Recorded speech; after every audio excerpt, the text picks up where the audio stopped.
In this third video on learning the scale degree names and of course the chords that are called by those scale degree names plus their quality, we're going to quickly review this and then we're going to do a simple analysis to show you how these all work together. So remember, tonic is 1, dominant is 5, it's the dominant from above, think of a closed fist. Subdominant is 4, and that actually means 5 from below. And these are our power chords. They frame up the key. These tell us what key we're in. Usually our phrases begin and end on the 1 and the 5, the tonic and the dominant, and they are major chords when we're in a major scale, or our key is a major scale, major key. And that means that the 2, supertonic, above, whole step above tonic, is minor. And mediant means halfway between the tonic and the dominant, so it's 3, it's also minor. And then submediant is the mediant between the tonic and the subdominant, and that's 6. So 2, 3, and 6 are minor. I wouldn't try and remember all these things. First, I'd remember that 1, 4, and 5. 1 plus 4 equals 5 are major, tonic, dominant, subdominant. And then leading tone is 7, where it's a half step below tonic, right? So if we're going like this, 1, 2, 3, 4, 5, 6. This 7th degree scale is not a whole step below tonic. We would have called it subtonic to pair with supertonic, but it's a half step below and leads us to the tonic. It gets a special name, leading tone, and it's a diminished chord. It's unique in that way. Okay? So with that in mind, and there's videos, 2 videos before this that you should just go and review if you want to practice those. I'm going to get rid of these, and we're going to show you how this is helpful when we do analysis. And we might even throw in some Roman numerals or the funny numbers that we use to do this. So this is the first phrase of Angels We Have Heard on High, the Christmas Carol. Music by Gruber and lyrics by Moore. I'm doing this because it's a good example for us to use, but it helps most people get over the number one problem with analysis, is that you dive in and you don't know what it sounds like. And the sound is the most important thing. It's why we listen to music. We analyze after the fact. But, so you want to, I'll play it, but you should also think most people will know this sound, right? It's the second measure, right? And this is sweetly singing, and this gets around the issue of he's analyzing music and I don't know what it is, right? This is the last measure right there, so. Right. Oops, sorry. Look in the wrong direction, right? Last measure is.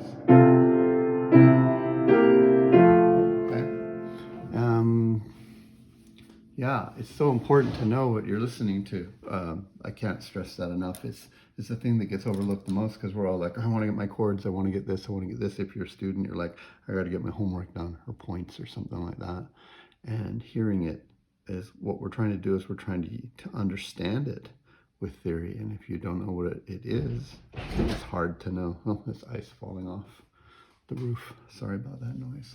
All right, so I'm going to do some prep work here for you so that this is easier, but understand that we want to get to the point where all of this is in our head and fluent and memorized. But the first thing we want to do is we want to know what key we're in, which means what scale are we using. And the key signature of 1 flat would tell us that we're in the key of F major or the relative minor D minor. That's a separate topic. Just trust me on that if you're coming along for the ride right now. So I'm gonna write that out. If we're in F major, and I'm going to tell you we're in F major, and I'll explain why in a minute, then our scale is F, G, A, B flat, because of the key signature, C, D, E, and then F would be 1 again. And we can number these: 1, 2, 3, 4, 5, 6, 7, and we're going to name these too. So 1 is tonic, right? 2 is super tonic. And again, you got to get to the point where these are memorized, right? And not just memorized, but really, really memorized, so that they're they spring to mind without effort. Mediant, it's halfway between the dominant and the tonic. This is subdominant, and I know that you might say, oh, below 4, but it's the dominant below. Dominant, right? 5 is the dominant, right? 6 is the submediant, sorry. It's the mediant between tonic and the subdominant, which is 5 below. And then 7 is leading tone, okay? Because it's a half step below tonic, and it takes us back there by a half step, okay? And we also remember that 1, 4, and 5, tonic, subdominant, and dominants are majors, major triads, okay?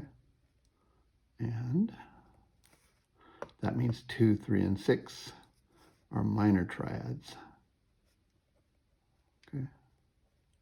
And 7 on its own is a diminished triad. This is what the other videos have been explaining, diminished. But, and we're putting them here because as a student, or if you're learning this for the first time, I like getting as much of this out on the paper, at least to begin with, so that we can focus on the other tasks and we can not have to be juggling too many things in our head. But if you want to get good at this and you want to enjoy it, you memorize this, and you memorize this, matching with these, and you memorize all your scales, and you learn to play them too, but you want to know that. You want to be able to say, I'm in the key of G flat major. What's my submediant? And you go, well, that's 6, and so that's going to be E flat, right? You want to know these things. And there's videos and ways to learn that too. Okay, so let's start here. The first thing we do is we put a large F, uppercase F, that tells us we're in the key of F. How do we know that? Well, we suspect because of the key signature. Plus, it sounds major to us, right? Right? And at the end, we have this, you know, right, this nice sort of sound there at the end, okay?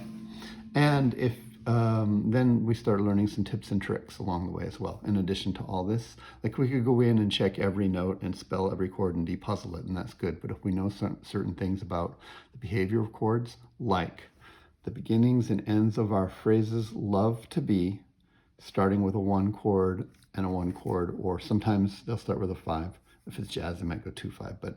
And you know, our phrases are basically framed up with 1 chords and 5 chords at the beginnings and the ends. So we can go in with some sort of expectations. Like we could say, well, my 1 chord is F, A, C. That equals 1, right? Okay. And my 5 chord is C, E, G. So if we know that ahead of time and we know where we're looking, like for instance, we'll confirm our key, because if we were in the key of D minor, then the 1 chord would be D and the 5 chord would be A. And let's just take a look here at the beginning. F, C, F, A, F, A, C. That's 1. I'm going to put the name of it up here, right? And normally you wouldn't write M-A-J. You just use an uppercase letter, and that would mean major. But that's what we're going to do. And the next one is the same, right? Now, well, let's just go along for a minute. So that would be like a 1 chord, yes? And another 1 chord right there. Okay, let's take a look at this next one right here. This still has an A and a C and an A, but the F is changed to an E. That's not going to fit. So it's got a C and an E. It's not part of this chord, because A instead of G. And it's got an A and a C, but it's not part of this chord because E. So let's think about other chords that it could be. And I always just start with the root. See how we have 2 A's right here? It's not always going to be the case, and the A is the lowest note. But is it an A chord? A, C, E. A, C, E. It's an A chord. Got to be able to spell the chords too. Okay, there's videos for that. This looks like A, C, E, A. It's an A chord. Now, what's the quality and what's the number? A is scale degree 3. So it's a 3 chord. A is 3, and 3 is a minor triad. So we could, you know, spell it out and say, what is that, and check it. Or you could just go It's a 3 chord. 3 chords are minor. And unless there's some kind of sharp or flat or natural or something changing the notes here, it's in the scale of F, it's going to be that, right? Scale is designed so that these are the qualities of the chord. So I don't need to spell it all out. I go, it's a 3 chord. It's minor, right? Same thing here, A, C, E, and a C. So they've swapped the A for another C, but it's still A, C, E. They just doubled the C instead of the A. So it's still A minor, right? Same thing. I'm just going to put little arrows going along, okay? Now let's check out here. Now, here's where knowing what things are and can be, you know, and what's implied can be useful. You don't have to have every single note in the chord to get what it is, okay? For instance, G, G, D, and C. There is no G, G, D, there's no G, C, D chord. Well, there's special ones that have that in them, but it doesn't match. If it's a G chord, it's G, B, D. If it's a C chord, it's C, E, G. If it's a D chord, it's D, F, A, and it doesn't match any of those enough. However, there's an explanation for it, and it's that this is a non-chord tone, right? One of the tips and tricks we learn is that the lower notes tend to give us a framework for how we hear the upper notes. So when you hear this and this up above, that's outlining a G chord, G, B, D, and we've got G and a D and a there. And this note right here holds tension. It doesn't fit because it clashes with the D, right? And my suspicion is it's a G chord, and this is a non-chord tone. Not all the notes are there. They don't have to be, right? You don't have to have every note all the time. You just have to have enough of the note doing enough of the job, and then you go, well, that works, okay? But, you know, we'll leave that for a minute, okay? I just want you to see what happens next first, and then we'll give you another. So I'm going to go like, is it a G chord? Is it a 2 chord, right? And if it was a 2 chord, it would be minor, right? So it would be G minor. And it is. This frames it, that confirms it. This is going to sound dissonant against it. It's great, it's color, but it moves, you know, eventually to become better, like more in line. But another reason is you'll learn more tips and tricks besides that these are the lower notes framing the chord.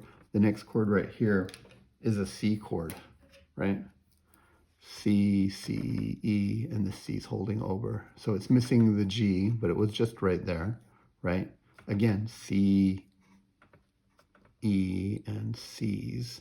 This is a C chord. This is a 5 chord. This is a passing tone, which could be thought of as a 7th. We're not going to worry about that right now. We'll talk about 7ths in a different video. You can think of it as a non-chord tone, or you can think of it as a 7. Okay, which is another note on top, like C, E, G, B flat, right? Okay, but we know that this is coming to the end of subphrase, right? It goes shepherd. Okay, and one of the other things you'll learn, chord progression, I have to make a different video on this, is that 5 chords like to go to 1 chords.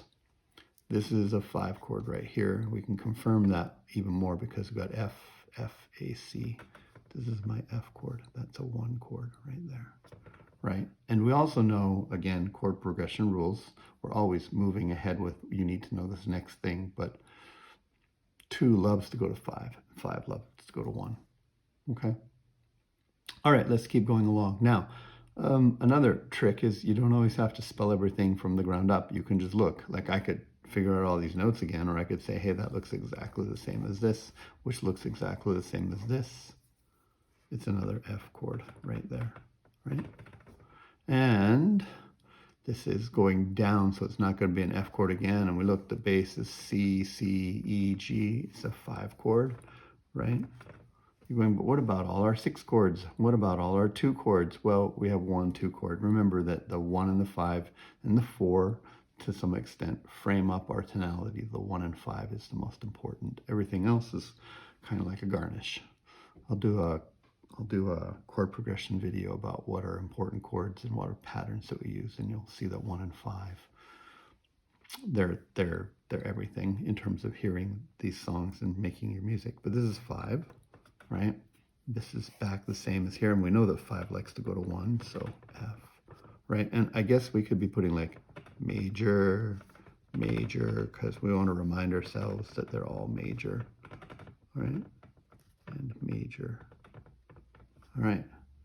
And here, is this another A chord, kind of like these were? A, C, but there's an F and a C. So this goes back to that exercise we did in a previous video where you have to learn to spell the chords in any order, right? So it's not A, C, E, it's A, C, F, which is not an A chord, and it's not C, E, G, it's an F, A, C. It's a 1 chord, another F chord. It's just the bass line and everything has moved up. These notes have stayed the same, these ones have gone up. Okay, we look here, C, C, F, A, that's another F chord. We could talk in another video about why it's significant that the 5th of the chord, root 3rd 5th, C or FAC is in the bass, but that's for higher level theory, or I guess sort of intermediate beginning theory. We're trying to learn our chord qualities and chord numbers and names. So we went tonic, mediant, submediate, or supertonic, sorry, dominant, right? 1 chord, tonic, tonic, dominant, tonic, tonic, tonic in a funny inversion. And then be careful, this pops down and that pops down and this eventually pops down. So this is our chord right here. C, C, E. It's a C chord, right? And if you want, you can call that a 7th, or you can just call it a passing tone. I'd like to avoid calling things 7ths for right now. We'll deal with that at a different place. And this is F, A, F, F. And you may say, like, well, where's the C, right? Like, is it F, A, C, or is it D, F, A, right? Because they both contain this.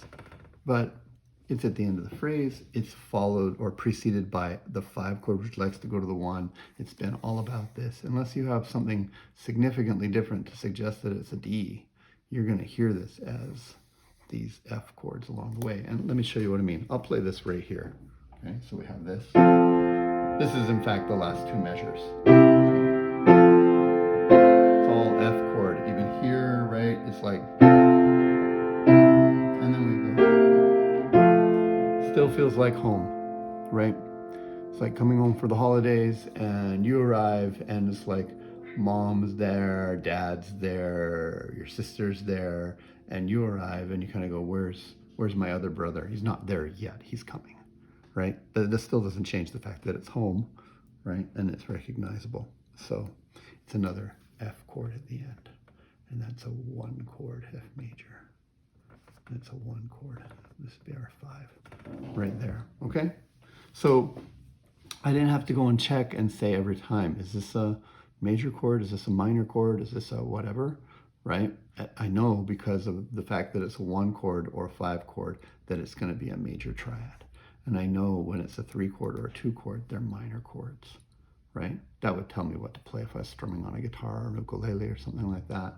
Or if I was improvising the melody with chords in the left hand or something like that, okay? And that's how we do it. So it's this knowledge plus a growing knowledge of chord progression. This chord likes to go to that chord. The framing of the phrases tends to be 1 and 5 chords. The left-hand notes or the lower notes tend to have more sway over the perceived harmony. Those are intermediate skills and knowledge that we then integrate, but it starts off with these ones here after you can read your notes and spell your chords and your scales. Okay, one last thing. We use different symbols instead of these numbers to represent the chords because it gets confusing. Are we talking about scale degree 1, scale degree 3? What are we talking about here? Are they intervals? And so when we do chord analysis, we use Roman numerals to represent the chord. So for instance, instead of 1 written like this, we use 1 written like that. And that tells us we're talking about chords, right? And so another 1, and this is a 3. Now, if it's a major triad, we use an uppercase Roman numeral. And if it's a minor triad, we use a lowercase Roman numeral. So 3, and this is 2, and this is 5, and we use uppercase, and 1, major, right? And then 1, and 5, and 1, and 1 again, and 1 again, and 5. We're not going to worry about the 7th, and 1 right there. And then later, you'll also learn that there are these kind of numbers called little figures that we'll put beside them that will indicate to us that the chord is in root position, meaning the lowest note in the voicing of this is the root or the third. Like for instance here, there's the root and we just put a 1, but here the third of the chord, FAC, the middle note is there, and we'd put a 6 to indicate that. And here the fifth of the chord, FAC, is there, and we would do that, and that would help us know that because they sound slightly different from each other and they behave differently. Okay.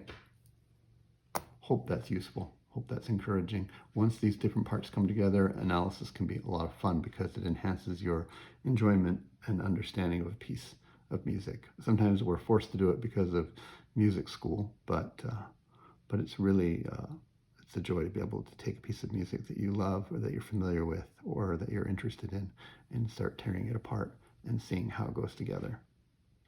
All right?